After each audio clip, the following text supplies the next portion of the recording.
Bom, vamos lá, vamos falar de sistema circulatório. Quando a gente pensa normalmente em sistema circulatório, a gente pensa em coração, em vaso sanguíneo, mas não é só isso. Dentro do sistema circulatório, eu tenho o chamado sistema vascular linfático, eu tenho chamados órgãos hemopoéticos ou órgãos linfáticos e tenho o sistema vascular sanguíneo. A palavra-chave para sistema circulatório é transporte. Transporte do quê? De várias substâncias. Então, desde nutrientes para células, dos gases, oxigênio e gás carbônico, células de defesa, hormônios, são todas substâncias que são carreadas pelo sistema circulatório. E aí a gente vai dividir a nossa aula falando de sistema vascular linfático, depois dos órgãos e por último sistema vascular sanguíneo. Então vamos lá. Primeiro, sistema vascular linfático. Então o sistema vascular linfático ele é formado por vasos linfáticos que começam como vasos muito pequenininhos, que são os capilares, o diâmetro de um fio de cabelo, por isso que eles têm esse nome. E esses vasos eles vão se juntando, vão formando anastomoses e depois esses vasos eles vão desembocar no sistema vascular sanguíneo. Então, como a gente visualiza aqui na foto, na figura, esses vasos eles vão tornando-se maiores, formam ductos, formam troncos que vão desembocar no final no sistema vascular sanguíneo. Quem são os órgãos linfáticos, os órgãos hemopoéticos? Então, eu tenho as chamadas tonsilas, os linfonodos, baço e o timo. Qual é a grande função do sistema vascular linfático? Retornar para o sangue o fluido que está lá nos tecidos, nos espaços intersticiais. Então, quando as células funcionam, elas naturalmente formam um líquido e esse líquido ele é capturado pelos capilares linfáticos, formando um líquido chamado linfa, e é a linfa que vai correr dentro desses vasos linfáticos. Além disso, o sistema vascular linfático ele tem uma função de defesa, uma função imunológica do nosso organismo. Quais são os órgãos linfáticos? Então, o primeiro deles é o timo. O timo é um órgão que é muito proeminente quando a gente nasce, ele fica na frente do coração. E depois esse órgão ele vai sendo aos poucos substituído por gordura. Então, é um órgão que está muito relacionado às nossas defesas do organismo. O baço é um órgão que fica pertinho do pâncreas, perto da cauda do pâncreas. É um órgão que fica na região do abdômen e é um órgão que também está relacionado com a nossa defesa, com a destruição de algumas células sanguíneas, como as hemácias. Então, é um baço que é um órgão que normalmente está cheinho de sangue, porque ele está relacionado a funções aí de defesa e de destruição de hemácias. Depois, lá no fundo da boca, a gente visualiza essas duas estruturas aqui, que são as chamadas tonsilas palatinas. Então, são estruturas que cotidianamente as pessoas chamam de amígdalas. Então, são estruturas também relacionadas à defesa, assim como a tonsila faríngea, que fica lá no fundo do nariz. Então, aqui a gente vê a tonsila palatina de uma outra forma, a tonsila faríngea, que quando cresce é chamada de adenoide. Então, aqui, por exemplo, quando a tonsila faríngea cresce, o ar ele fica com dificuldade de entrar no nariz. Então, são as pessoas que roncam, as pessoas que têm dificuldade para respirar e acabam, às vezes, respirando através da boca, tá? Então, aqui a tonsila faríngea, tonsila palatina e aqui a gente visualizando elas de uma outra forma. E os linfonodos que são estruturas que estão agrupadas em algumas regiões do nosso corpo. Então, por exemplo, a região das axilas, a gente tem muitos linfonodos, a região cervical, a gente tem muitos linfonodos, a região inguinal, muitos linfonodos. E o que esses linfonodos fazem? Eles vão fazer a defesa do organismo. Então, vamos supor que você está andando descalço e pisa em um prego. E aí, daí, um dia, dois, você repara que tem uma íngua na região inguinal. O que é a íngua? A íngua nada mais é do que um linfonodo inchado, um linfonodo infartado. Então, o que acontece? Quando você furou a sua pele no prego, algumas bactérias, alguns agentes patógenos podem ter vindo através da circulação linfática e quando chegam aqui na região desses linfonodos, esses linfonodos ficam inchados. Por quê? Porque eles tentam debelar essa inflamação, tá? Essa infecção, ok? Bom, em relação ao sistema vascular sanguíneo, primeiro eu tenho o coração, que a função é bombear o sangue através dos vasos, é o órgão central, então eu sempre vou me referir ao coração como um órgão central. E aí eu tenho alguns vasos, que podem ser as artérias, os capilares ou as veias. Bom, as artérias, aqui a gente só para visualizar então o coração funcionando. O coração, então, é um órgão central e vai funcionar como uma bomba de dupla função. Qual é a dupla função? Contrair e relaxar.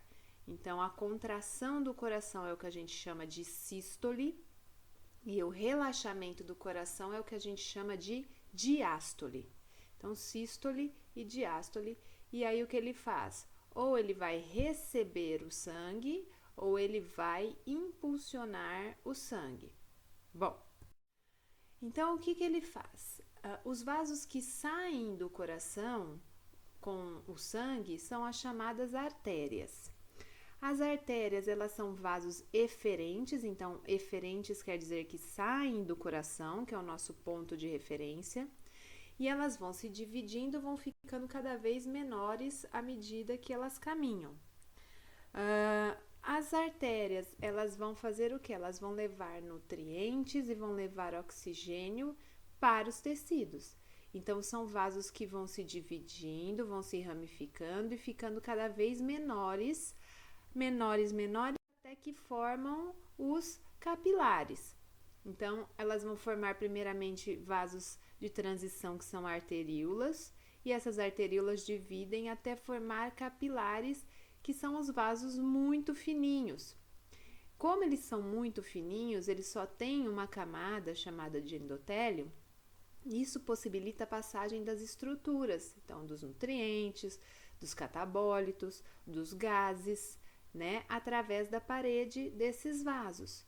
Então, o que acontece aqui é o intercâmbio entre as células e os vasos sanguíneos. Só que aí o que acontece? Eu preciso fazer o caminho contrário. Então, aqui eu vou ter esses vasos se unindo, até formarem as pequenas veias e depois as veias. E aí as veias são os vasos que se formam da convergência dos capilares. Então, esses capilares vão se unindo, esses vasos tornam-se cada vez maiores e trazem o sangue de volta para o coração. Então, eu digo que as artérias, elas possuem ramos e as veias possuem tributárias. Por quê? Porque, na verdade, as veias vão se unindo para formar vasos maiores para chegar no coração. Além disso, as veias elas têm uma outra característica interessante, que é a presença de válvulas. Então, essas válvulas, como todas as válvulas praticamente no corpo, vão impedir o refluxo. Então, imagina uma veia que está trazendo sangue lá do meu dedão do pé. Então, essa veia, ela corre pela minha perna, corre pela minha coxa, tudo contra a gravidade. Então, a tendência do sangue voltar é grande. Para que isso não aconteça, então, existem a presença aqui das válvulas, tá? E o nosso ponto central aqui, o coração. Bom, primeiro, o coração ele é um órgão muscular, é um órgão que faz contração, que faz a sístole, que faz o relaxamento, que é a diástole. O coração, como ele é um músculo que está funcionando o tempo todo, ele precisa de sangue, de nutrição. Essa nutrição vem através das artérias coronárias. Então, elas são artérias que estão aqui coronárias, olha só, porque elas abraçam o coração. E aí, elas vão trazer sangue para o próprio músculo cardíaco funcionar. Então, as artérias coronárias, elas saem aqui da artéria aorta, que é a nossa grande artéria que vai levar o sangue para o corpo. E depois, esse sangue que foi utilizado pelo coração volta através de veias cardíacas, certo? E aí, o coração ele é composto por 4 câmaras. A primeira câmara é o átrio direito. O átrio direito ele vai receber aqui 2 grandes veias, a veia cava superior e a veia cava inferior, que são as veias que vão trazer o sangue que foi utilizado pelo corpo na grande circulação. Então, veia cava superior, veia cava inferior. E aí a gente visualiza que o átrio é uma estrutura muito lisa, em que eu tenho aqui a presença de algumas estruturas rugosas que são chamadas de músculos pectíneos. E aqui também eu visualizo uma região aumentada do átrio direito, que é o que a gente vai chamar de aurícula. Então, a aurícula porque lembra uma orelha, né? Parecem 2 orelhinhas. Então, a aurícula, ela é uma estrutura aqui presente no átrio direito. Então, o sangue chegou do corpo, chegou ao átrio direito. Aqui a gente visualiza um ósteo, né, um buraquinho com uma válvulazinha, que é o ósteo do seio coronário. O seio coronário, ele recebe o sangue que foi utilizado pelo músculo cardíaco e que veio através das veias cardíacas. E aí, então, tanto o sangue que foi utilizado no corpo quanto o sangue que foi utilizado pelo próprio coração chegam ao átrio direito. Então, o sangue aqui é um sangue que está com pouco oxigênio. E aí, do átrio, esse sangue ele vai passar através desse ósteo, a gente visualiza aqui uma válvula, e vai chegar à próxima câmara, que é o ventrículo direito. Então, aqui no ventrículo direito, a gente visualiza bem a válvula. Essa válvula é chamada de válvula atrioventricular direita. É uma válvula tricúspide. Por quê? Porque ela tem, na verdade, 3 pedaços, 3 cúspides, ou 3 válvulas, né? E aqui a gente vê também algumas estruturas interessantes. Primeiro são essas rugosidades da parede, que aqui vão ser chamadas de trabéculas cárneas. Depois, aqui, essas projeções da parede são chamadas de músculos papilares. E os músculos papilares, ó, a gente visualiza aqui o anterior, o posterior e o septal. Eles estão relacionados às cordas tendíneas, que vão aqui fazer com que a válvula se feche quando o ventrículo contrair. Então, como se fosse um paraquedas abrindo, né? E impedindo que o sangue que já chegou no ventrículo direito volte para o átrio direito. O sangue anda sempre para frente, nunca para trás. Quando essa válvula fecha, o ventrículo contrai e aí o sangue ele vem parar aqui, ó. Esta válvula se abre. Esta válvula é a válvula chamada de válvula pulmonar. E o sangue vai através do tronco pulmonar para os pulmões. Então, para que ele vai para os pulmões? Para receber oxigênio e liberar o gás carbônico. Lembrando que esse sangue ele chegou no átrio do corpo, vindo do corpo ou vindo do próprio coração, passou para o ventrículo, então ele tem pouquíssimo oxigênio. Bom, e aí então esse sangue passou pela válvula pulmonar, foi lá para o pulmão, fez a hematose, que é a troca de gases, e aí volta para o átrio esquerdo. Se ele volta para o átrio esquerdo, ele vai voltar através de veias. Nessa figura a gente não consegue ver muito bem, mas são 4 veias pulmonares, 2 de cada lado. E aí esse sangue, então, ele chega no átrio esquerdo cheio de oxigênio, vindo do pulmão. Aqui a gente vê a presença também da aurícula, né? Então, eu tenho uma aurícula no átrio direito, outra aurícula no átrio esquerdo. E aí esse sangue cheio de oxigênio, o que ele faz? Do átrio esquerdo, ele vai passar para a próxima câmara, que é o ventrículo esquerdo.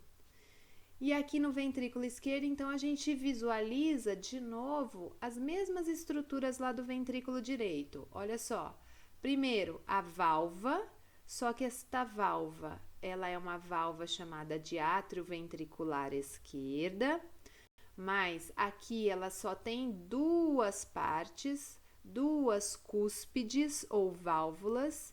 Então, a válvula, ela pode ser chamada também, ela pode ser classificada como bicúspide. E esta válvula atrioventricular esquerda, ela tem um nome muito conhecido, que é a válvula mitral, ok? Cada válvula da válvula, né? Então, a válvula é formada por válvulas. Então, se ela é uma bicúspide, ó, eu tenho uma aqui e outra aqui, uma anterior e uma posterior. E aí, de novo, ó, a gente visualiza as trabéculas cárneas, que são as rugosidades do ventrículo, as projeções, que são os músculos papilares, e as cordas tendíneas, que estão relacionadas às válvulas. Este sangue que está aqui cheio de oxigênio, o que ele faz? O ventrículo contrai, ele vai aqui por trás entrar na grande artéria aorta. Existe uma outra válvula no começo da artéria aorta. E aí a artéria aorta, que é a nossa grande artéria, vai se dividir para levar sangue para o corpo todo, certo? Bom, aqui um outro modo de ver o coração. Então, aqui a gente visualiza, ó, átrio direito, átrio esquerdo, ventrículo direito, ventrículo esquerdo. Então, o que divide átrios e ventrículos são chamados septos, como se fossem paredes. Então, o septo que divide os átrios é o septo interatrial. O septo que divide os ventrículos é o septo interventricular. Então, aqui, septo interatrial, septo interventricular. E a gente ainda aqui visualiza de novo as válvulas. Então, a válvula atrioventricular direita, válvula atrioventricular esquerda. E aqui a gente está visualizando a válvula aórtica, que lá na outra figura a gente não conseguiu ver. Então, o sangue que sai do ventrículo esquerdo, ele vem para cá, ó. Esta válvula da aorta, ela se abre e o sangue entra na aorta. Aqui ainda a gente já visualiza a saída daquelas 2 artérias coronárias, que são as artérias que vão levar sangue para o próprio músculo cardíaco. E aí esse sangue ele vai correr através da aorta, que vai se ramificar e acabar levando sangue para o corpo como um todo. E aqui uma outra visualização do coração, uma visualização à vista superior, que a gente fala. O que aconteceu aqui? Foram retirados os átrios e a gente visualiza aqui as 4 válvulas. Então, agora aqui, ó, lá, as válvulas são um conjunto de válvulas. Então, eu vejo as 4 válvulas do coração. A válvula atrioventricular direita, a válvula atrioventricular esquerda, a válvula da aorta e a válvula pulmonar. As duas aqui são diferentes das atrioventriculares. Essas aqui não têm aquelas estruturas, cordas tendíneas, músculos papilares, né? Essas estruturas elas só existem nas válvulas atrioventriculares. Então, a gente vê aqui a atrioventricular do lado direito, 1, 2, 3 válvulas, 3 cúspides. Então, por isso ela é classificada como tricúspide. E aqui do lado esquerdo, 1, 2, né? Então, é uma bicúspide. E esta aqui, então, é que pode ser chamada de mitral. Qual é a grande função destas válvulas? Olha lá, impedir o refluxo do sangue. Então, por exemplo, a válvula atrioventricular direita, ela vai impedir que o sangue, quando entrou no ventrículo direito, que ele volte para o átrio direito. Em alguns casos, estas válvulas, elas podem ficar incompetentes, ou seja, elas podem não funcionar muito bem. Então, o que acontece? Quando o ventrículo ele contrai, esta válvula não consegue fechar a passagem do sangue e o sangue acaba passando um pouquinho de volta para o átrio. Quando esse sangue passa de volta para o átrio, ele acaba formando um barulho, que na ausculta lembra um sopro. Então, quando a gente fala que a pessoa tem sopro no coração, normalmente a causa desse sopro é uma válvula que não está funcionando da forma correta, ok? Espero que vocês tenham gostado. Bons estudos para vocês, viu?